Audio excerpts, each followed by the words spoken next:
Hey everyone, how are you doing? So, Love, Death and Robots season 1 was amazing, and after winning so many awards, there had to be a season 2.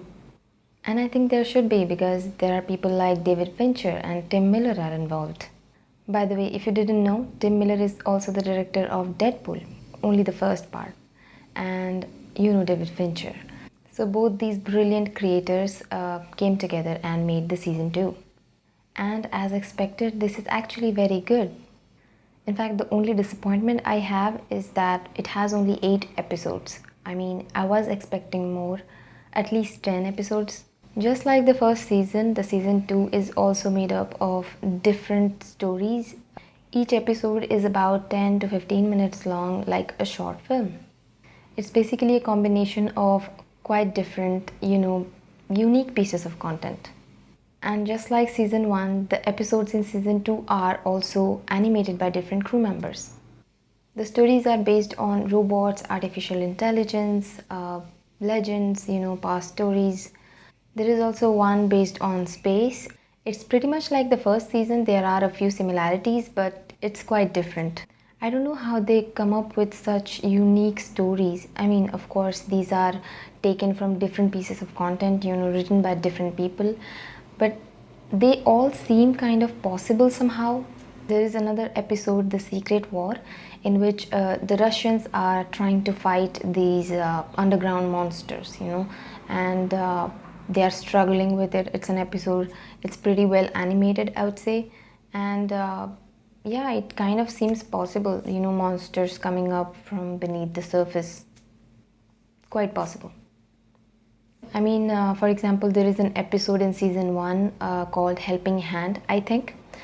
There's a woman, she's an astronaut and she's in space in a repair center, and she's trying to repair something, but because of an unfortunate accident, she almost got lost in deep space. So, she had to use her hand, like literally her hand, to get back to the space station.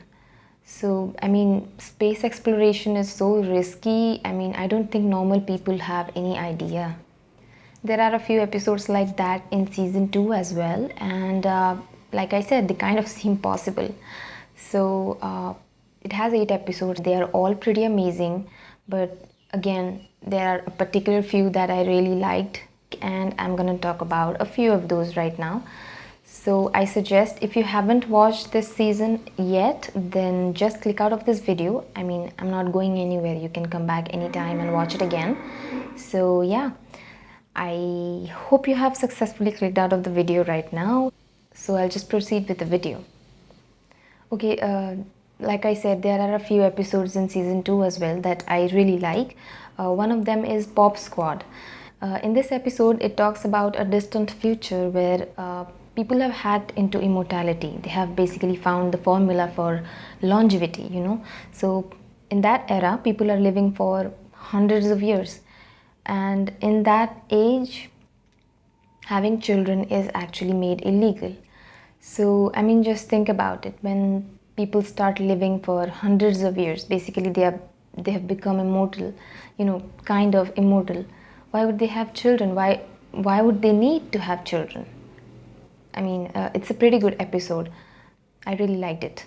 I mean, why would anyone want children when they can live forever? So there is another such episode called Snow in the Desert. In this episode, we are shown another planet where water is scarce, and there is a person named Snow who is kind of wanted for his regenerative properties. People want to have and take his regenerative properties, so he has to struggle a lot to stay alive.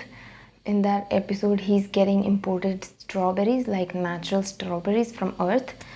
I don't know, I guess he has these regenerative properties because he's eating natural. There is another episode called The Drowned Giant. In this episode, a giant person's dead body is washed up on the beach. So, people are there to explore him, see him. This piece actually is, I think, a very well written and very well narrated piece of content. It actually describes the journey of life that, every living organism has to endure. It kind of reminds you the similarities between life and death. I mean, it's common knowledge that life and death are opposite of each other. But in reality, both of these are just, different parts of the same process. So this episode was pretty good. In fact, all the episodes, all the 8 episodes in this season are pretty amazing. So if you have watched season 1 and want some more of it, then definitely go and watch season 2, guys. It's pretty good and all the episodes are amazing. So yeah, that's it for today, guys. Thank you so much for watching. Give this video a like if you liked it and subscribe to my channel, and I'll see you in the next one. Bye.